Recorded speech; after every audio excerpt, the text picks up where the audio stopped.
In the Gospel of Matthew, Jesus is asked the question, "Which is the greatest commandment?" He answered, "Love God with all of your heart, and with all of your soul, and with all of your mind. And the second is like it, love your neighbor as yourself." And then again, at the Last Supper, he says the same thing, but with a twist. "A new commandment I give to you, that you love one another.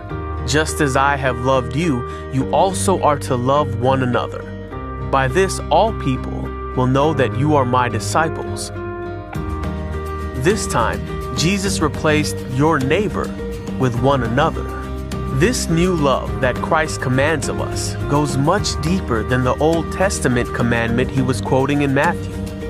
The people we have been commanded to love has expanded beyond our neighborhoods to include, well, everyone.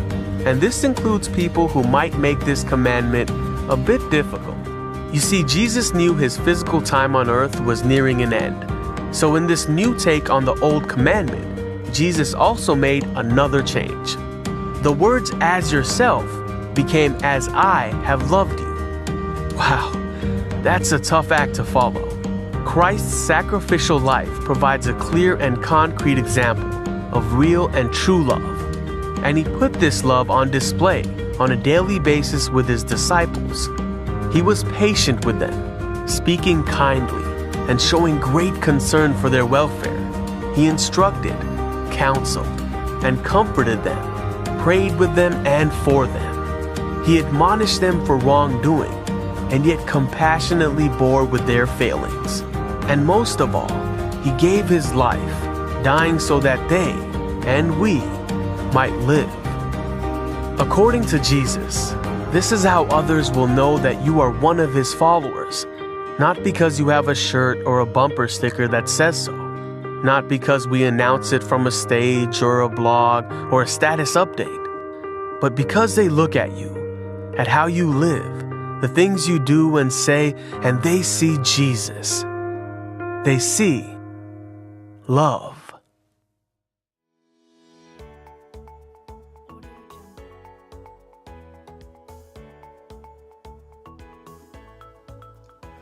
Hey everybody, welcome back to our series in the book of Romans. This is our 7th and final lesson in Romans. We're going to look at Romans chapter 13. Let's start reading in verse 8 through 10.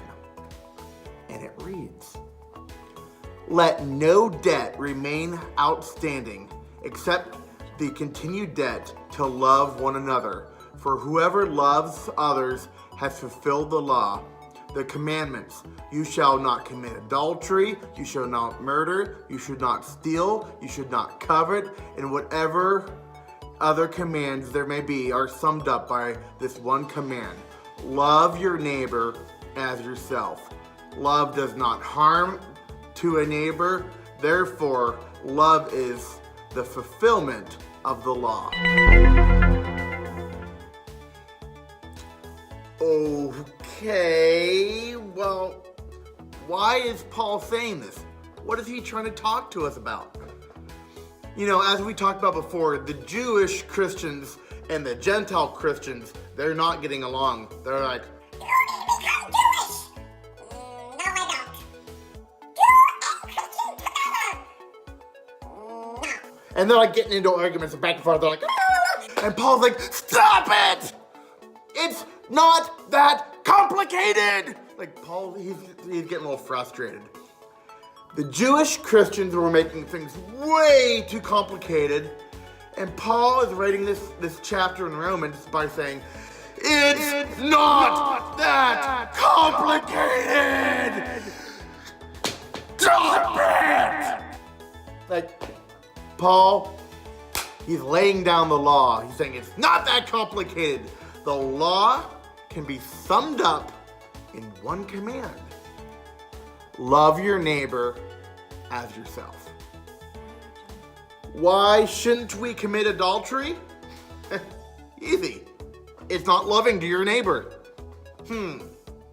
Why not murder? It's really not loving. Why is stealing not cool? Because it's not loving?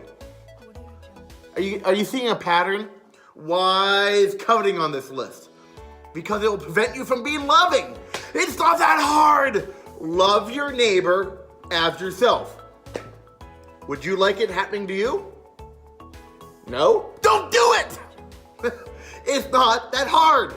It's like we learned this in kindergarten. Keep your hands to yourself. If you don't have anything nice to say, don't say anything at all. Like, is it loving to your neighbor? If not, don't do it. Paul, he's simply echoing the teachings of Jesus. Echoing what Jesus said in Matthew 22, verses 34 to 40. Let's read that. Hearing that Jesus was silencing the Sadducees, the Pharisees got together. One of them, an expert in the law, tested him with a question. Teacher, which is the greatest commandment in the law? Jesus replied, love the Lord your God with all your heart, with all your soul, with all your mind. This is the first and greatest command. And the second is like it. Love your neighbor as yourself. All the laws and the prophets hang on these two commands. So Paul is focusing on the second part, love your neighbor as yourself. This expert in the law, he was trying to trap Jesus by saying, what's the greatest commandment? I think no matter what Jesus said, he was probably going, aha, that's not the most important one. This one's more important, or that one's more important, or this or that. But Jesus said, all of the commandments can be summarized by this. Love God, love your neighbor. Jesus answered with the reasoning behind the command, not just the command itself. He didn't want to treat just the symptoms of the illness. He wanted to treat the illness itself. He didn't want to add a bunch of do's and don'ts.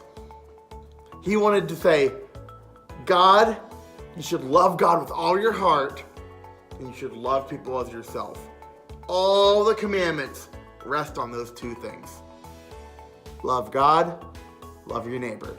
It's not that hard, but it's very hard to do. It's not that complicated, is probably the better way of saying it. It's not that complicated, but it is difficult. So, why should we care about people so much? Bloop. Let's hop back to Romans. Romans 13, verses 11 and 12. And it reads, and do this, understand the present time. The hour has already come for you to wake up from your slumber, because our salvation is nearer now than when we first believed. The night is nearly over, the day is almost here. So let us put aside the deeds of darkness and put on the armor of light.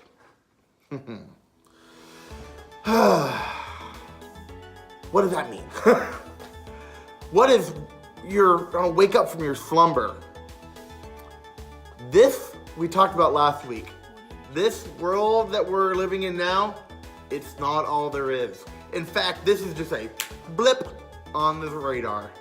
This is a small, little, tiny, itty bitty piece of a great eternity that will be spent either in eternity with God in heaven or separated from God in hell. Paul compares this life to basically a nap. He says, Jesus is going to return and we're going to wake up and our real life is going to begin. He's like, are you ready for Jesus to come? Are you ready to welcome in your new life?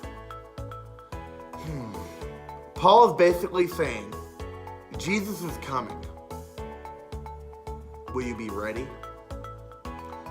We're going to take some time and discuss these matters a little deeper. So have a great discussion and I'll see you next time. Bye.